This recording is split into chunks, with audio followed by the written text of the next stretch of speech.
Il y a une parole qui m'a marqué dans le dernier jour du 21 jours. Avez-vous tout fait, ou même ceux qui n'étaient pas avec nous, le petit bouquin qu'on vous a envoyé, il y avait des erreurs un peu dedans, là, mais on va le corriger.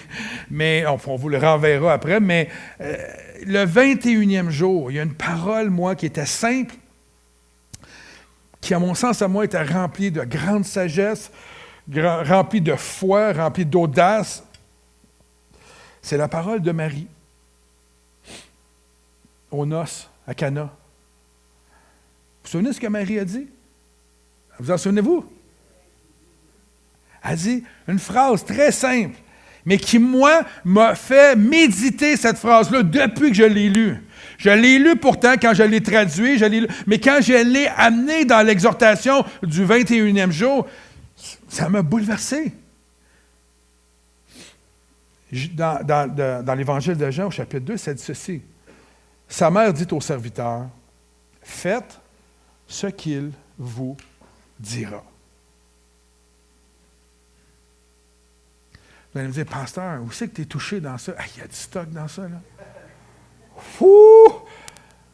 C'est pas ce texte-là que je vais décortiquer, c'est la suite où je veux aller ce matin. Mais je me suis mis à réfléchir sur cette parole-là, la méditer, essayer de comprendre pourquoi Marie dit ça. Premièrement, Marie, comment fait-elle? Comment elle fait pour savoir que Jésus va faire quelque chose? Mais est-ce que le ministère de Christ n'est pas commencé encore, là? Right? C'est le début. Bon, évidemment, on peut se souvenir que Marie a été témoin de voir son fils Jésus à 12 ans dans le temple en train d'enseigner un message avec une sagesse qui était pas de ce monde.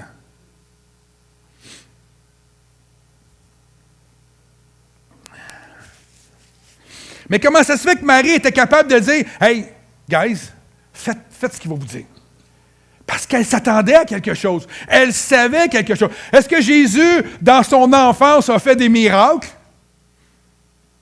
On ne le sait pas, c'est pas écrit. J'ai déjà vu un cartoon à un moment donné, là, un petit bonhomme animé, là, tu voyais Jésus que Marie essayait de le laver dans le bain, puis l'eau était séparée en deux, puis elle dit « OK, Jésus, arrête de niaiser, il faut que tu te laves. » Est-ce que Jésus a pu faire des signes, des miracles dans sa jeunesse? Peut-être.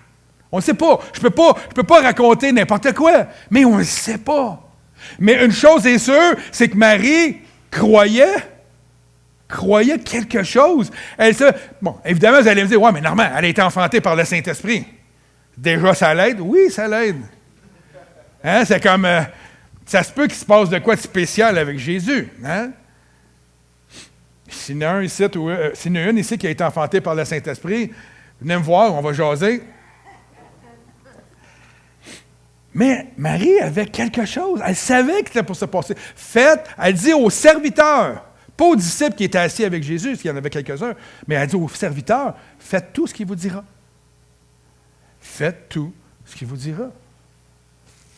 En même temps, quand elle parle aux serviteurs et elle leur dit ça, Marie ne sait peut-être pas, ou elle sait peut-être, mais elle est en train de donner une leçon aux serviteurs qui sont là, aux disciples qui sont là, qui un jour, eux aussi, vont devenir des serviteurs de Dieu.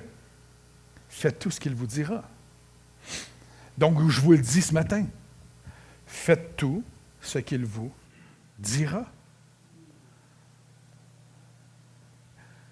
Sommes-nous capables? Bien là, vous avez tout dit tantôt, que Jésus, c'est le plus grand trésor. Moi, je vous ai piégé, vous ne savez pas. Je vous ai fait dire de votre bouche que Jésus, c'est le tout de votre vie. Amen. Donc, quand elle dit, faites tout ce qu'il vous dira, vous n'avez plus le choix. Je vous ai piégé. Non, c'est pas vrai, je ne vous ai pas piégé. Mais moi, c'est comme ça que je le perçois, moi. Quand j'ai lu le verset, j'ai fait comme, ben c'est ça. C'est ça. Une des clés maîtresses de la vie chrétienne est de voir une Église puissante et de voir un enfant de Dieu qui marche dans la puissance de Dieu. Fais tout ce qu'il te dira. Hein? Ben moi, j'ai ajouté. J'ai ajouté. N'oubliez pas qu'un pasteur, quand il pogne un poisson, l'on même à la pêche, il est comme ça à la fin. On est allé évangéliser. Il y avait 8000 personnes. Ça veut dire qu'il y en avait 3-4 000. C'est pas comme dans la Bible, c'est écrit, ça c'est attesté. Nous autres, on en met beaucoup. Hein?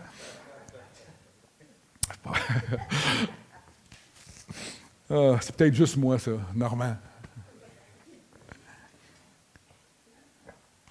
Ça m'a amené à ramener un texte dans ma tête par rapport aux serviteurs. Donc, on est tous des serviteurs. Right? Marie ne le réalise peut-être pas, mais est en train de donner une leçon aux enfants de Dieu, aux serviteurs de Dieu. 1 Corinthiens 4 dit ainsi qu'on nous considère, écoutez, qu'on nous considère comme de simples serviteurs de Christ. Hein? Des intendants, c'est ceux qui sont chargés des secrets de Dieu. Comment le monde peut-il entendre parler des secrets de Dieu si les intendants n'en font pas la distribution? Si les intendants ne sont pas ceux et celles, parce qu'on l'a vécu, nous, on a connu ces choses-là, comment quelqu'un peut-il recevoir ces choses-là d'une personne qui n'a pas connu ces choses-là? C'est impossible. Donc, c'est nous, les intendants, chargés des secrets de Dieu. Or, en fin de compte, que demande-t-on à des intendants? Qu'ils accomplissent fidèlement la tâche qui leur a été confiée. Wow! C'est un beau texte. On devrait tout le graver à une place où on le voit tous les matins quand on se lève. Hein? On commence avec le verset « Faites tout ce qu'il vous dira ». On met ce verset-là après. Ça vient nous donner des objectifs. 1 Pierre 4, 10 dit ceci, « Comme de bons dispensateurs des diverses grâces de Dieu, que chacun de vous mette quoi? Au service. Mette au service des autres le don qu'il a reçu. » Et nous savions très bien que les autres, c'est nous, mais également eux. On n'est pas appelé à recevoir ces dons-là et les garder pour soi. Moi, je prie régulièrement dans mes temps de prière pour l'Église que l'Église ne devienne jamais un club social. Une Église bocale. Moi, je veux qu'on soit une Église locale. Une Église pour les gens, autant nous que eux. Une église où les gens vont venir ici et vont se sentir en sécurité, pas jugés. Ils vont se sentir aimés, pas rejetés. Ah, ils ne sont pas comme nous, c'est correct. J'étais pire qu'eux autres quand je suis arrivé au Seigneur. Quand je suis arrivé au Seigneur, j'avais les cheveux longs ici, là, j'avais l'air d'un tough. Je rentrais avec une belle femme extraordinaire à l'église. Oui, ça c'était... Encore à part la jupe longue, là... Moi, j'étais arrivé au Seigneur, c'était la mode, mesdames, dans l'Église, là, les femmes portaient des jupes jusque-là, là. Vous vous en souvenez, ceux qui sont fait longtemps, qui sont chrétiens, là? Les messieurs, c'était habits, cravate, 3 pièces, là. Ils marchaient quasiment de même, là. Moi, j'arrive habillé en motard dans l'Église, les cheveux longs, en état second. Je rentre dans l'église avec madame ici, on marche ensemble parce qu'elle était ma copine, fait que imaginez, non, ça ne fitait pas, pantoute. Mais imaginez les mémères dans l'église. Hey, elle a-tu backslidé juste un peu, elle? Ah non. Ah non, imaginez. Mais vous savez quoi? J'ai grandi dans une église où le jugement n'était pas là. C'était l'amour qui régnait dans cette église-là. Quand un homme comme pasteur, M. Gary Connors, comme pasteur principal, cet homme-là, c'est l'amour incarné de Christ. C'est la grâce de Dieu en lui, c'est la paix, la joie. Je suis rentré dans l'église et ça faisait quelques mois que Dominique n'y allait plus. Fait que les jeunes, là, il y a quelque chose à faire avec vous autres. Regardez. Dieu a fait quelque chose. Et je suis rentré à l'église et la première personne qui m'a accueilli à la porte, on l'appelle Dad. C'est le père de tous les hommes de l'église, de tout le monde. C'est le père de Michel Bisaillon. Je me souviendrai toujours qu'il m'a donné la main en rentrant, puis il m'a dit « Salut ». Il m'a nommé par mon nom. Puis j'avais fait comme « Comment ça se fait qu'il sait mon nom, ce gars-là? » Moi, là, je vendais de la dope. J'étais dans un milieu qui... J'essayais de me faire le plus discret possible. Je vais dans un endroit pour la première fois de ma vie. Et quelqu'un m'appelle par mon nom.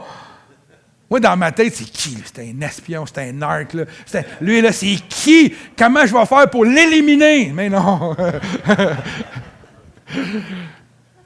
Mais j'avais été touché. Ce matin-là, j'ai donné ma vie à Jésus. Moi, ça s'est fait rapidement. J'étais un fruit mûr. Un faux tough.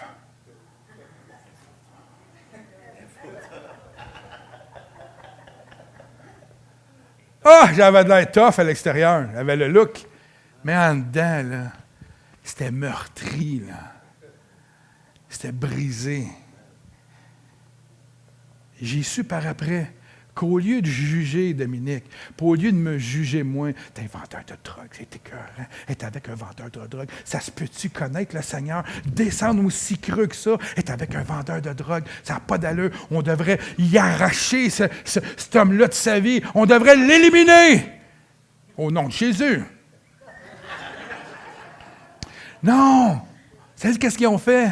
Je l'ai su après, ils passaient des soirées à prier pour moi. Ils ont passé des soirées. Ils priaient le vendredi soir. Ils se réunissaient. Ils priaient pour la backslider, là. Puis pour celui qui était avec. Puis aujourd'hui, cet homme-là prêche l'Évangile.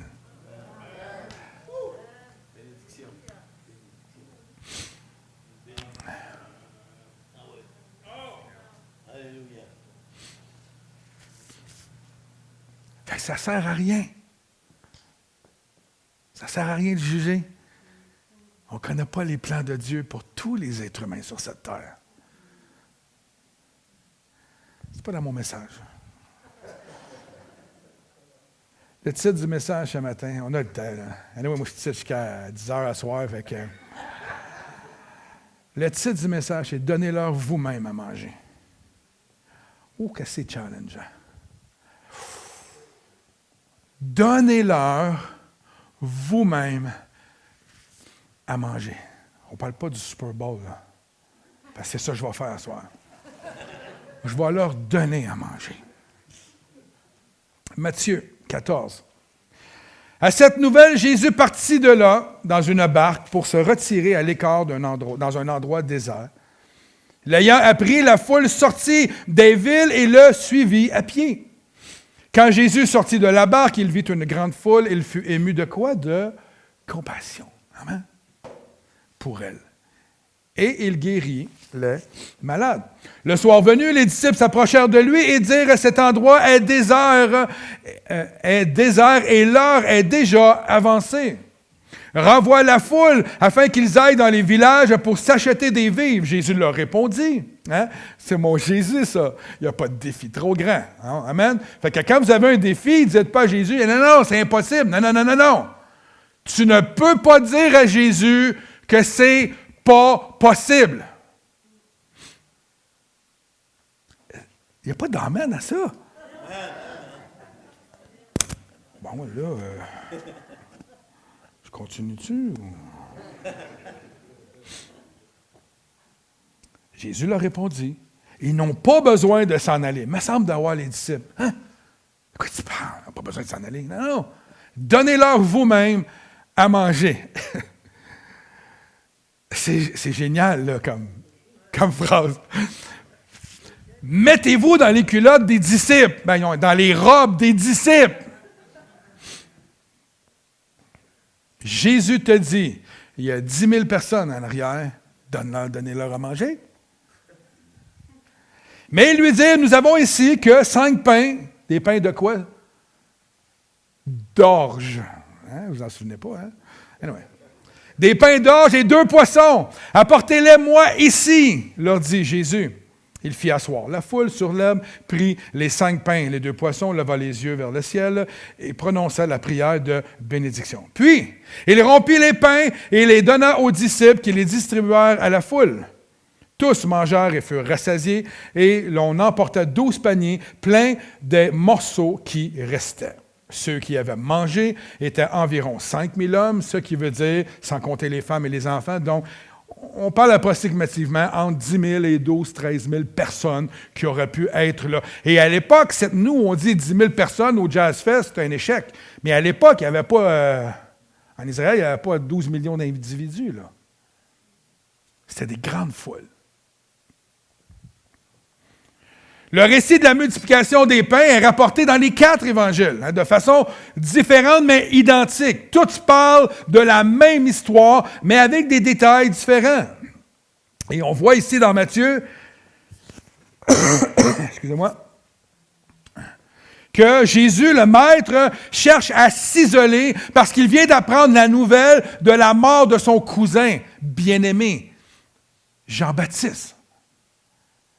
Jésus étant aussi homme est venu sur terre avec tous les attributs de l'homme. Donc Jean-Baptiste, son cousin avec qui il a grandi, probablement que Jésus a fait des miracles envers Jean-Baptiste quand il était petit. Il tombait, il se scratchait. Maman ne voulait pas qu'on aille là, puis tu es allé, puis je me suis scratché. Peux-tu me guérir, Jésus, avant de retourner à la maison? Je ne sais pas. moi, je suis dans ma tête. S'il fallait que moi je fasse chosen, le monde viendrait fou. Ah non, mais bref. Mais on peut supposer que Jésus était bouleversé. Il voulait se recueillir devant cette tragédie, la mort de son cousin. Et j'imagine qu'en même temps, sa mort de son cousin va lui rappeler que lui aussi, un jour, va passer par cette même mort. Une mort pour l'humanité. Amen. Bref, sa notoriété est de plus en plus grande et les foules se pressent de partout pour écouter ses enseignements et le voir opérer des signes, des miracles, des prodiges. Amen. L'évangéliste Jean va plus loin encore parce que dans sa version à lui de cet épisode-là, il va préciser un détail qui est différent. Il n'est pas sur l'écran, je l'ai juste sur mes notes. Dans Jean 6, prenez note, Jean 6, 15, il dit « Mais Jésus, sachant qu'on allait venir l'enlever pour le faire roi, se retira à nouveau sur la montagne. » Donc Jésus, non seulement sa renommée était grande, mais on cherchait à vouloir le capturer parce qu'ils étaient « Wow, c'est lui notre prochain sauveur! » Mais pour eux autres, un sauveur, c'est un roi qui était pour venir régner de façon physique pour enrayer l'occupation romaine de l'époque, alors que Jésus, on le sait très bien que ce n'était pas ça son objectif. Toutefois, la foule va le rattraper. Ils étaient avides de l'entendre, alors qu'il leur enseigne et guérissait les malades. Le temps passait très vite et le soir arrivé, les disciples prennent conscience que là, ils sont dans un milieu des champs, à un endroit où il n'y a pas des petits casse-croûtes. On a des food trucks, nous autres là, à Montréal, là, mais il n'y avait pas de food truck encore à cette époque-là. Bref, ils sont pris au milieu d'un champ, loin des villages, et les disciples prennent conscience qu'ils vont avoir un problème, ils vont faire face à un problème. Comment nourrir une multitude alors qu'ils se trouvent isolés, loin de tout? Comment se procurer des vivres? Ils ont compassion de tous ces gens, mais ils se sentent impuissants de résoudre le problème. Il y avait à cœur les foules qui étaient là. Ils font part au maître de leur inquiétude et le maître leur dit la réponse qu'ils ne s'attendaient sûrement pas. Bien, voyons, donnez-leur à manger. On ne réalise pas la portée de ça. 5 000 hommes et femmes, plus les 5 000 hommes, plus les femmes, plus les enfants, avec seulement 5 pains et 2 poissons. Me semble de voir les disciples, vous autres. Ouais, Jésus, je ne sais pas si je devrais te le dire, là, mais on a 5 pains, 2 poissons. Puis Jésus, c'est ce qu'il fait, c'est qu'il n'a pas fait comme, voyons, tu vois bien que ça n'a pas d'allure. Non, c'est suffisant. Il me semble d'avoir les apôtres faire comme, il va pas bien, le Seigneur. Fait que quand vous écoutez la série Chosen, puis on va voir un bout du 8e épisode de la 3e saison tantôt, un des disciples dit « Hey, les gars, on va le couper en petits morceaux pour qu'on aille le plus possible. » Mais là, t'as 12 000 personnes champions.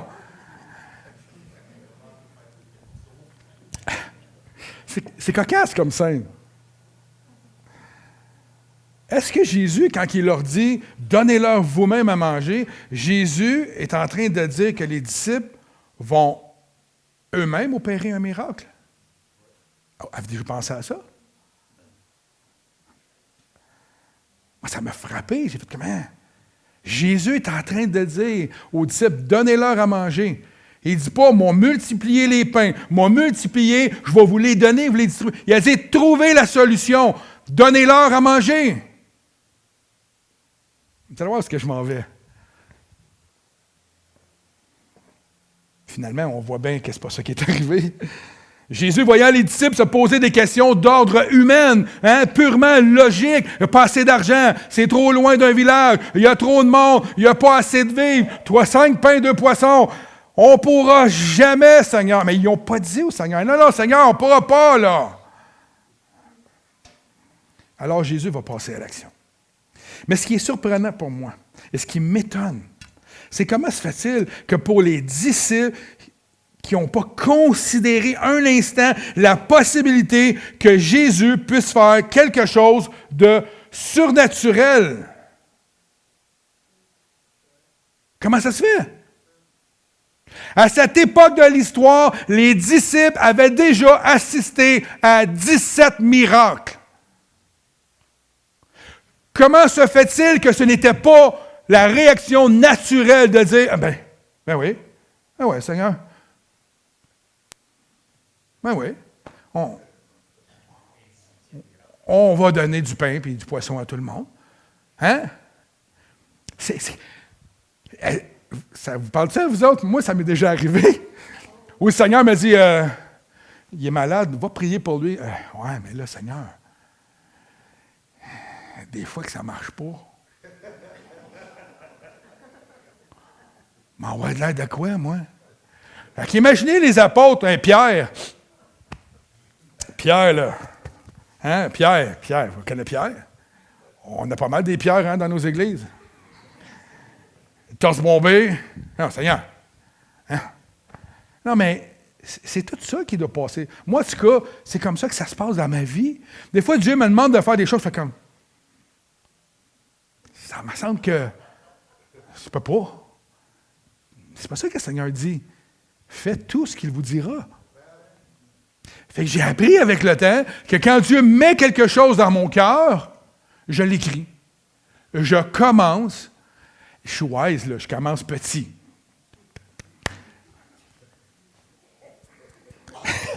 On y va dans la possibilité, hein?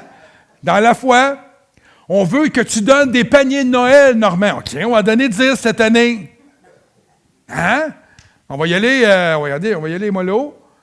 Pour aujourd'hui, on en donne 100. On pourrait en donner plus, mais on en donne 100 parce qu'on fait un panier spécial.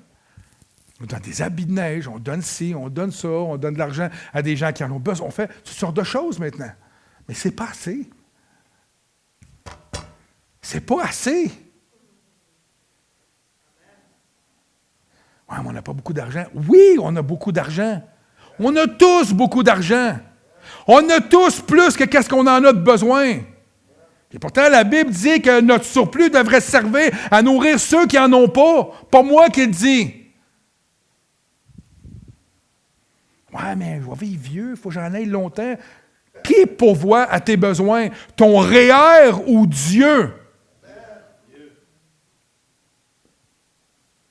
Je ne suis pas en train de dire qu'il ne faut pas être sage, qu'il ne faut pas planifier, mais il y a planifié puis planifié. Hier, il y avait un article dans la presse, je ne sais pas si certains l'ont lu, ils ont dit, des fois, on planifie trop pour notre retraite parce que plus qu'on vieillit, moins on dépense. Tu peux planifier au début de ta retraite, ça dépend à quel âge vous la prenez, il y en a des chanceux qui apprennent à 57 ans. C'est sûr qu'à 57 ans, tu as un roulement de vie assez élevé. Quand tu as une épouse en plus, il faut que tu combles tous ses besoins. Ça coûte cher, ça. La réalité, c'est que si moi, comme ouvrier, je me fiais simplement à l'argent qui entre. Quand est arrivée la pandémie, là, il n'y a pas un pasteur au Québec qui a fait comme vous. C'est fini, hein? Plus de salaire cette année. Le monde ne vient plus dans les églises. Il va arriver quoi? Mais la première réaction que j'ai faite, puis mon épouse et moi, parce qu'on l'a vécu à multiples reprises, pas juste à cause du salaire, mais de différents niveaux, qui est mon pourvoyeur? Qui pourvoit mes besoins? Est-ce que c'est l'Église Emmanuel? Est-ce que c'est les assemblées de la Pentecôte? Ou est-ce que c'est Dieu? Si l'argent ne peut pas entrer par l'Église ou par les POC, vous savez quoi? La cigogne va venir me porter un chèque. Parce que Dieu va pourvoir. C'est une réalité. Je pourrais demander à plein de monde ici, quand vous avez eu des moments difficiles, est-ce que vous avez manqué de quelque chose? Non, non. Dieu pourvoit toujours. Tout le temps. Et même plus, on va le voir. Donc, je suis étonné de voir qu'après tous ces miracles-là dont ils ont été témoins, dont ils ont vu, ils ont douté.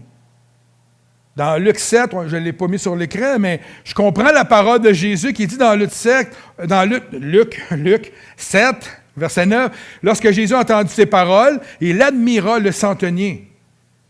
Parce que les centeniers, il y avait un malade chez eux. Il était en train de mourir. Et il y avait la foi tellement grande, qu'est-ce qu'il dit? Lorsque Jésus a entendu ces paroles, il admira. Hey, c'est quelque chose. Jésus admire le centenier. Romain, n'oubliez pas. Et se tournant vers la foule qui le suivit, incluant les disciples, il dit, je vous l'ai dit, même en Israël, je n'ai pas trouvé une foi aussi grande. Wow!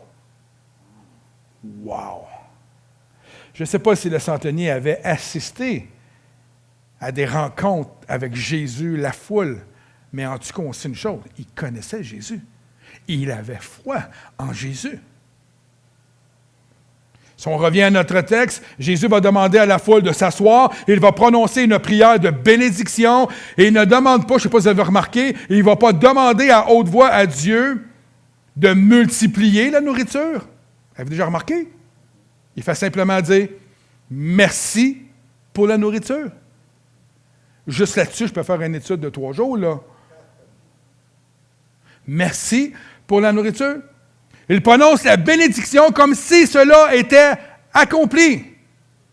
C'est fait. Seigneur, merci. Merci. Merci pour les 5 pains, les 2 poissons qui vont se multiplier naturellement tout seul, parce que Jésus avait à cœur de nourrir la foule. Il ne se posait pas de questions. Il a simplement dit merci pour la bénédiction.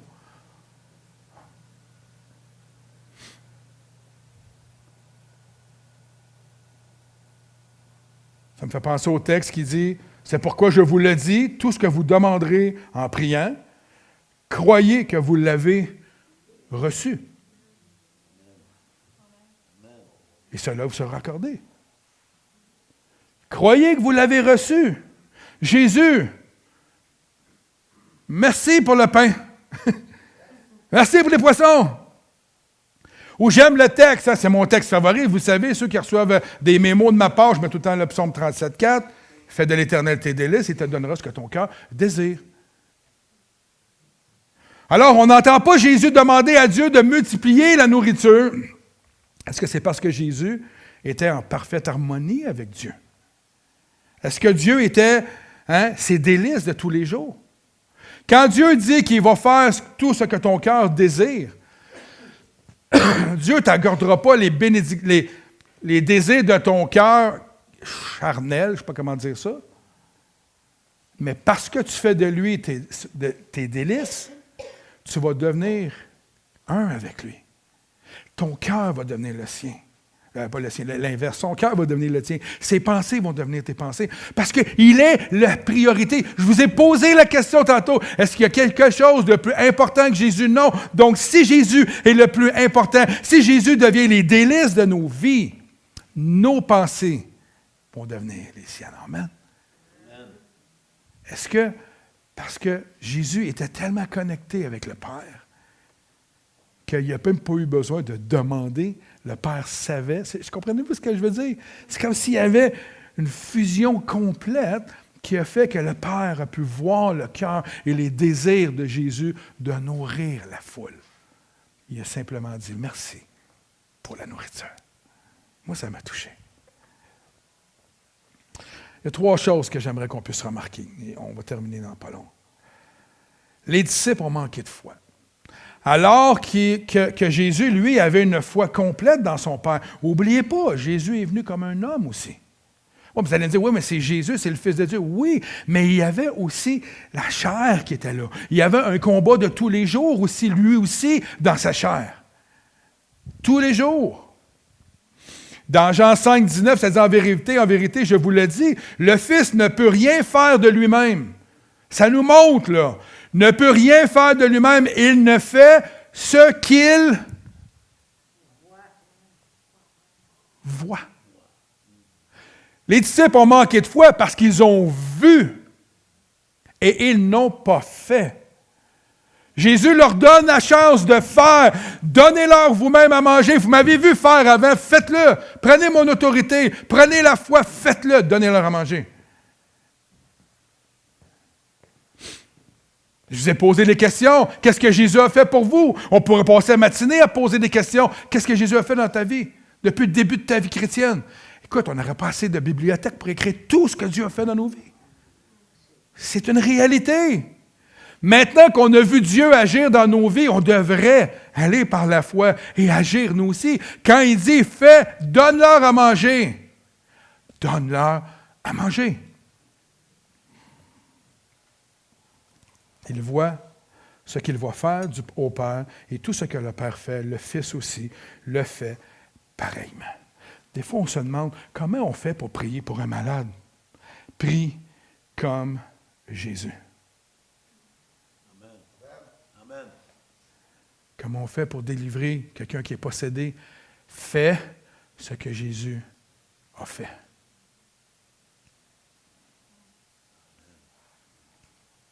Fais tout ce qu'il vous dira. Amen. Deuxième chose que je veux. La première chose, les disciples ont manqué de foi. La deuxième chose que j'ai remarquée, c'est que Jésus, pour la première fois, va encourager les disciples à faire le miracle. C'est la première fois où Jésus va dire, faites-les. Ça m'a touché, moi, de dire, wow, il y a confiance en nous. Tous les miracles et les guérisons précédentes, c'est Jésus qui les a opérés, qui les a accomplis. Les disciples les ont vus et pourtant, ils n'ont pas cru à ce moment-là, quand Jésus dit. 17 miracles, l'eau changée en vin, c'est le premier. La guérison du fils d'un officier. La guérison d'un démoniaque à Capharnaüm. La guérison de la belle-mère de Pierre. Pierre aurait dû allumer un peu plus vite, mais non. Mais je ne lance pas la pierre, là. Parce qu'on est tous pareils. Tous, toute la gang pareille. La pêche miraculeuse. La guérison d'un lépreux.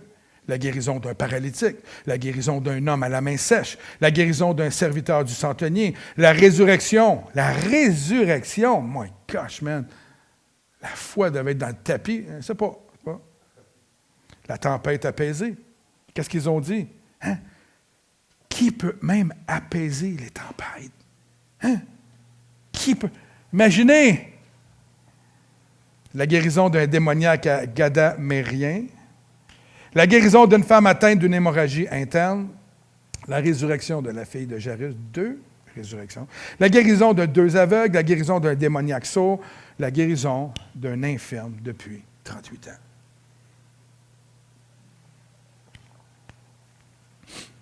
Ça stimule la foi, ça, non? Alors, cette phrase, « Donnez-leur vous-même à manger », est pour moi la preuve, frères et sœurs, que Jésus désire nous voir accomplir ce qu'il nous a enseigné, ce qu'il nous a montré, c'est-à-dire guérir les malades, délivrer les opprimés. Amen? Les captifs, les opprimés. Dans le récit de Matthieu, nous pouvons voir que les apôtres ne comprenaient pas encore. Moi, c'est ce que je pense. Je pense qu'ils n'étaient pas encore en train de réaliser quel rôle ils auraient à jouer dans la mission que Christ va leur confier. Ils étaient aussi en croissance. Ils étaient en train d'apprendre. Alors ce matin, on apprend nous aussi. On apprend de cette histoire-là.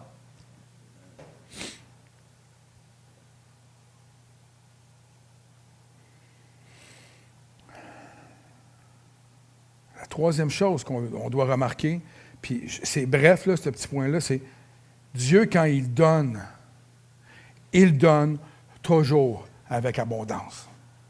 Tout le temps. Ça dit, c'est tous mangeurs et furent rassasiés. Il était plein. Il n'a pas donné comme les apôtres qui ont voulu faire. Oh, c'est ça, un petit morceau. Oh, tout le monde va avoir un petit. Tu sais, comme on fait la Sainte-Seine, là, la petite miette, là. C'est pas un gros repas, là. Ils ne retourneront pas chez eux, ils vont mourir en chemin, là. Ils vont mourir de faim. Non, Jésus, avec peu, donne toujours une complète bénédiction. Tout le temps. Amen. Mais rassasié, c'est pas trop, c'est rassasié.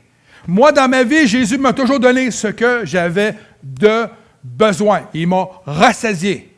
J'ai eu plus parfois, mais je n'ai jamais manqué. J'ai toujours été rassasié. Hein, vous le voyez? Tout le temps été rassasié. Tout le temps. En plus d'avoir nourri 12 000 personnes, il a resté 12 paniers, pleins en rebord. C'est incroyable, là, sérieux. Fait qu'il aurait pu donner juste. Il y en a qui auraient dit, es-tu précis? Non, moi je suis précis. Moi je ne suis pas précis, mais je suis béni de voir qu'il a donné plus. Quatrième chose que j'ai remarquée, c'est que Dieu n'a pas besoin de grand-chose pour agir. On a souvent tendance à dire, hey,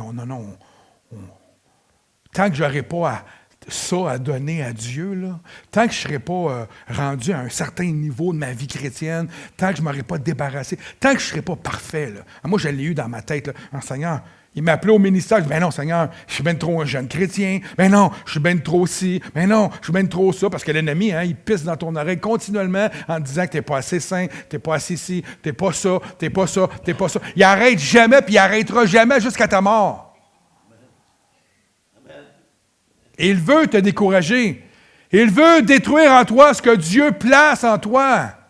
C'est ça le rôle de l'ennemi. Il ne peut pas nous atteindre.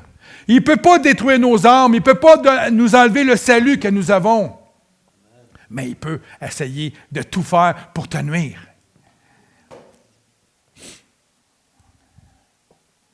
Il n'y a pas besoin de grand-chose. 5 pains, 2 poissons sont devenus un outil pour la gloire de Dieu. 5 pains, 2 poissons ont rendu un témoignage glorieux pour notre Seigneur. C'était plus que simplement nourrir une foule, mais c'était de rendre témoignage de la grandeur et de la toute-puissance que Dieu avait accordée à Christ dans ce monde. En lisant les Écritures, j'ai souvent eu l'impression, je ne sais pas si vous êtes comme moi, mais que la foule qui suivait Jésus, c'était comme des voyeurs. Avez-vous déjà eu cette impression-là? Oh, on veut juste voir qu'est-ce qu'il fait. Oh, puis là, tu as les pharisiens, les hommes religieux bien intelligents. Oh, on va trouver de quoi qui va le condamner. On va essayer de trouver des erreurs. Puis là, tu as la foule qui suit. Oh, mais moi, j'en veux une guérison, moi avec, moi aussi, j'en veux une. Ça, c'est l'impression que j'avais. Mais ce matin, dans mon temps de dévotion, un petit temps de dévotion ce matin, ça n'a pas été long, le Seigneur m'a montré que la foule, à l'époque, était sous l'emprise physique des Romains. Ils étaient sous emprise physique des Romains et sous l'emprise spirituelle également des hommes religieux de l'époque. La loi que Dieu avait donnée, elle était bonne, la loi, quand on la respectait selon la loi. Mais comme un homme, c'est un homme, et une femme, c'est une femme, ils ont réussi à corrompre cette loi-là, à la mettre à leur manière, à même ajouter des lois pour rendre ça plus simple, évidemment. Non, pour paraître. Pour paraître. Donc, le Seigneur est-ce que ça a été pas long ce matin? Le Seigneur me dit, tu es dans la même position présentement. Le monde à l'extérieur est sous l'emprise de l'ennemi et le monde à l'extérieur a été sous l'emprise de la religion pendant des années qui fait en sorte qu'ils ne veulent plus rien savoir de Dieu. On est à la même place. Amen. Amen. Et Jésus appelle son Église dans ce temps-là, ici, en ce moment, pour aller vers l'extérieur et livrer au monde entier le plus beau des secrets. Jésus-Christ, sauveur du monde. Il guérit encore. Il délivre encore. Il change des vies encore. Il transforme le pire. Il a transformé Pierre. Je t'aime, mon Pierre. Une chance que je t'aime, hein?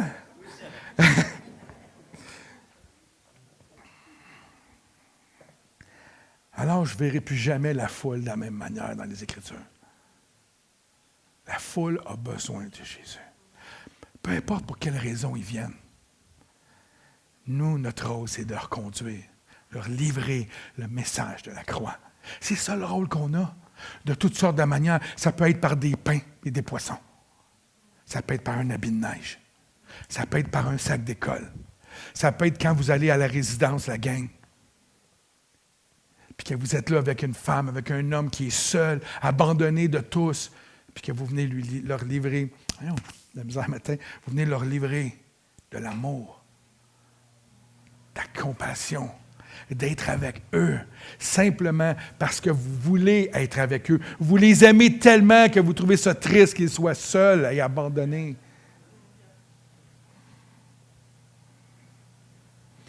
Matthieu 9, je ne l'ai pas mis sur l'écran, ça dit ceci, Matthieu 9, ça dit « Voyant la foule, il fut ému de compassion pour elle. » Hein, sommes-nous encore émus de compassion pour les gens? Ou on est dans notre club social, puis on fait comme, oui, moi, ils ne veulent rien savoir de Jésus. C'est pas vrai. Joe le témoignait un matin, le monde a soif. Le monde a soif de Jésus. Ouvrez la bouche et vous allez le voir. Le monde a soif plus que jamais. Savez-vous pourquoi? Parce qu'il n'y a aucune source à l'extérieur qui peut venir combler la soif de tous les êtres humains sur terre qui n'ont pas Jésus-Christ. Il n'y a rien. Même celui ou celle qui dit « Ah non, moi, je n'ai pas besoin de Jésus parce que j'ai tout. » Gratte un peu. Ils n'ont rien. C'est un front, c'est une image qu'ils projettent. Ils n'ont rien de réel dans leur vie. C'est juste du mensonge. Voyant la foule, il fut ému de compassion pour elle parce qu'elle était languissante et abattue comme des brebis qui n'ont point de berger. Ça n'a pas changé. Alors il dit à ses disciples, la moisson est grande, mais il y a peu d'ouvriers. Je demande aux musiciens de revenir. Alors, la leçon que j'en tire ce matin, quand Jésus me dit de faire quelque chose, je dois lui faire confiance. Amen. Amen. Amen.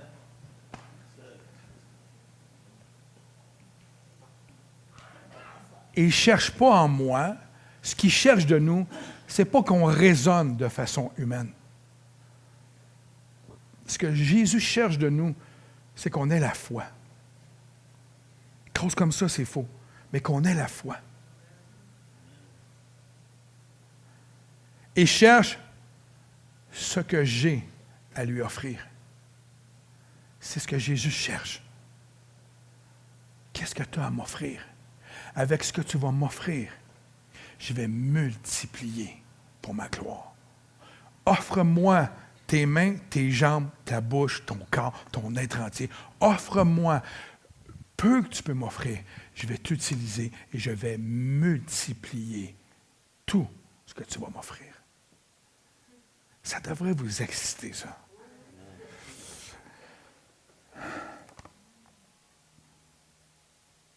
L'apôtre Pierre a fini par le comprendre après que Jésus Elle est retournée auprès du Père dans Acte 3, du verset 3 à 8. Il dit, voyant Pierre et Jean sur le point d'y entrer dans le temple, cet homme leur demanda l'aumône. Pierre, accompagné de Jean, fixa les yeux sur lui et dit, regarde-nous!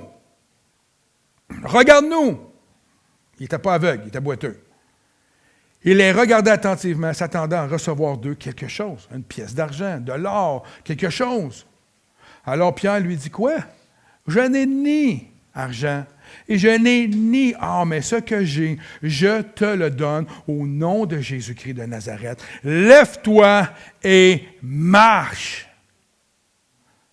C'est puissant, là. Lève-toi et marche. Puis il prit par la main droite et le fit lever. Ses pieds et ses chevilles. Ah, OK. Je pensais que c'était moi qui faisais une douce mélodie. Je suis rendu où, là? OK, verset 7. Puis, il le prit par la main droite et le fit lever, ses pieds, ses chevilles s'affermirent immédiatement d'un bond, il fut debout et il se mit à marcher. Il entra avec eux dans le temple, marchant, sautant, adressant des louanges à Dieu. Est-ce que vous remarquez quelque chose dans ce texte-là? Les apôtres ont fait comme Jésus. Ils n'ont pas réfléchi comme devant la foule lorsqu'ils étaient là, à savoir, car ils avaient confiance en Christ. Ils avaient foi comme Jésus. Ils ont agi comme Jésus. Et ils n'ont pas demandé. Regardez la prière. J'ai regardé dans les autres versions. Ils n'ont pas dit, Seigneur, peux-tu guérir le gars? Ils ont dit non. Lève-toi et marche. Parce qu'ils étaient en synergie avec Dieu et ils savaient, ça ne prend pas un diplôme là, en théologie, frères et sœurs, de voir quelqu'un qui ne peut pas marcher. On n'est pas obligé, on doit juste croire dans la toute-puissance, dans la toute-autorité de Christ et de marcher avec et de dire à celui qui boite, lève-toi et marche, prends ton lit, va-t'en chez vous, va vivre ta vie, que Dieu te bénisse.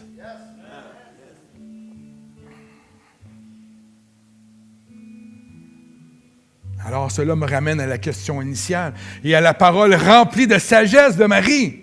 Sa mère dit au serviteur, faites ce qu'il vous dira. Ou bien, comme le maître a dit, donnez-leur vous-même à manger. Aujourd'hui, cette parole doit résonner continuellement dans notre tête. Ça doit être comme une parole qu'on se répète, Seigneur, je suis prête à faire tout ce que tu vas me dire. Je suis prête. Je suis prête. J'ai vu trop de belles choses dans ma vie. J'ai vu des signes, des miracles, des prodiges dans ma vie, des gens. On a un le matin qui a été guéri de ses mains. Il y en a d'autres qui ont eu des guérisons ici. On pourrait vous faire lever, vous faire témoigner des guérisons.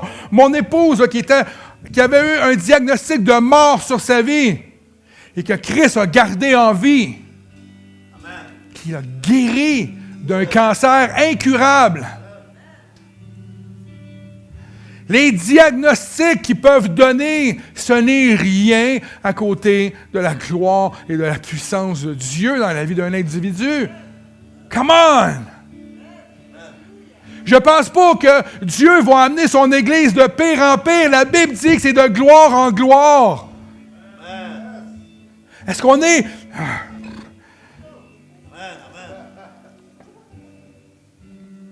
Donnez-leur vous-même à manger. Frères et sœurs, regardez autour de vous. Regardez autour de vous.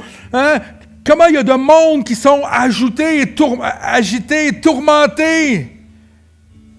Combien il y a de gens qui sont dans des difficultés. Ils ne sont pas capables de se nourrir adéquatement. De plus en plus, la vie est chère, il n'y a rien.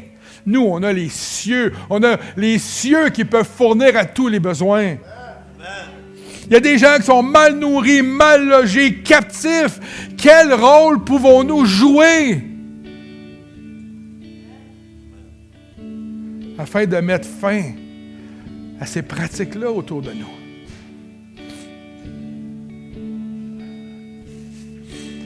Frères et sœurs, notre rôle à nous en tant que croyants, ce n'est plus d'être dans la foule à entendre les enseignements de Jésus.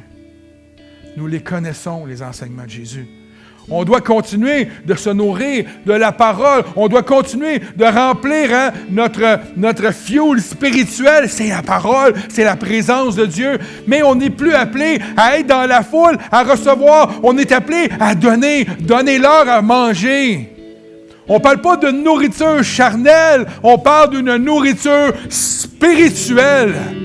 Et la guérison, les délivrances, les signes, les miracles, les prodiges font partie de cette guérison-là. Les foules ont besoin de voir Dieu en action. Et ce n'est pas assez dans une église que l'action va prendre.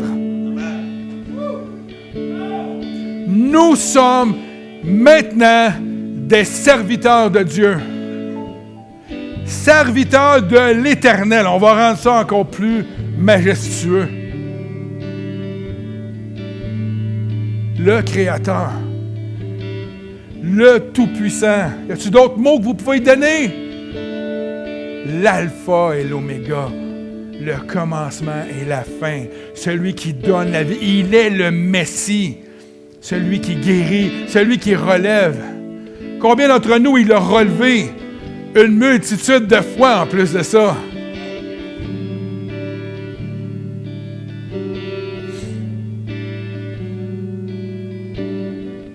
Nous devons changer notre vision des choses, frères et sœurs. Notre perspective doit être la même que celle de Christ. Nous devons avoir des cœurs remplis d'amour et de compassion, comme on a vu dans le texte tantôt. Il fut ému de compassion devant la foule. Sommes-nous encore émus de compassion devant les gens qui nous entourent sans Jésus-Christ? Parce que sachez-le bien, sans Jésus-Christ, ils n'entreront pas dans l'éternité.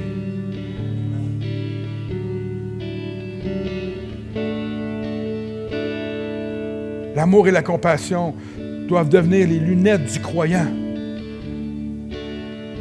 C'est ce qui va nous connecter à Christ. Je voulais garder ça simple ce matin. Hein? Combien d'entre nous ont déjà vu Jésus agir dans leur vie? Combien d'entre vous avez déjà reçu une guérison? Physique ou de l'âme, du cœur, de whatever, délivrance? Combien d'entre vous avez-vous déjà été émerveillés par Jésus? Sommes-nous encore émerveillés par notre Jésus? Sommes-nous encore excités de voir que Jésus peut faire de quoi dans ce monde? On ne peut pas, après 21 jours, s'asseoir et dire, là, on prend des vacances. C'est le temps-là parce qu'on est chaud. C'est le temps-là d'agir. C'est le temps-là d'aller voir ton voisin. Aujourd'hui, pars, va-t'en, trouve quelqu'un, partage-lui ce que Jésus a fait dans ta vie. C'est aussi simple que ça. Tu n'as pas besoin de faire de stepettes. Tu n'as pas besoin de carte de présentation. Va voir quelqu'un. Dis-y simplement, connais-tu Jésus? Non. Peux-tu t'expliquer c'est qui? Parce qu'il est extraordinaire. Regarde, trouve une manière. Fais n'importe quoi. Parle de Jésus. Il y a des gens qui ne sont pas capables de dire non. Profitez-en.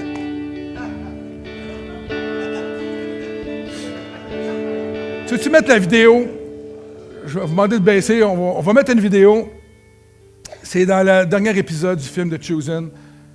Il reste, on va prendre 3 minutes, je pense, la vidéo. Je ne sais pas trop quoi, là. Ce qui m'a touché dans tout ce que je viens de vous montrer, c'est la joie que Christ avait sur son visage. Lorsqu'il a vu les disciples en train de faire ce qu'il leur avait demandé de faire, de distribuer. Et quand j'ai vu cet épisode-là, puis quand je travaillais sur mon message, ça m'est revenu cet épisode-là dans la tête quand je travaillais sur le message. Je me disais, ce que le Seigneur veut, c'est ce qu'il leur dit au début. Hey, donnez-leur vous-même à manger. Puis, je suis convaincu que le Seigneur qui est assis à la droite du Père, quand on œuvre pour lui, il est souriant et il est content de voir qu'on le fait. Je suis convaincu qu'on rend notre Seigneur heureux, joyeux, lorsqu'on fait ce qu'il, lui, nous a dit de faire. Lorsqu'on copie, ceux qui ont des enfants, quand nos enfants nous copient pour les bonnes choses, évidemment, c'est merveilleux, on est content de voir. Ça fait la joie de notre cœur.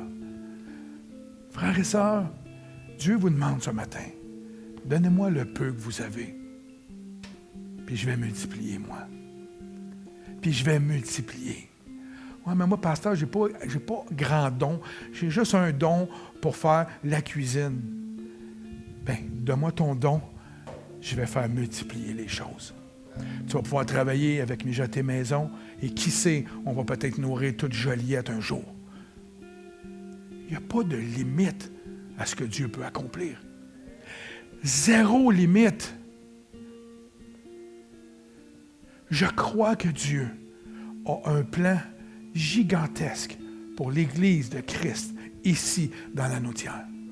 Et pour cela, frères et sœurs, ça prend des gens qui sont prêts à donner de leur vie, sont prêts à donner de leur peu, sont prêts à donner de leur beaucoup, s'ils avaient beaucoup, mais qui sont prêts à donner et laisser à Dieu de multiplier. Essayez pas vous-même de multiplier les choses. Laissez Dieu faire les choses pour vous. Amen. Je vais vous demander de vous lever ce matin.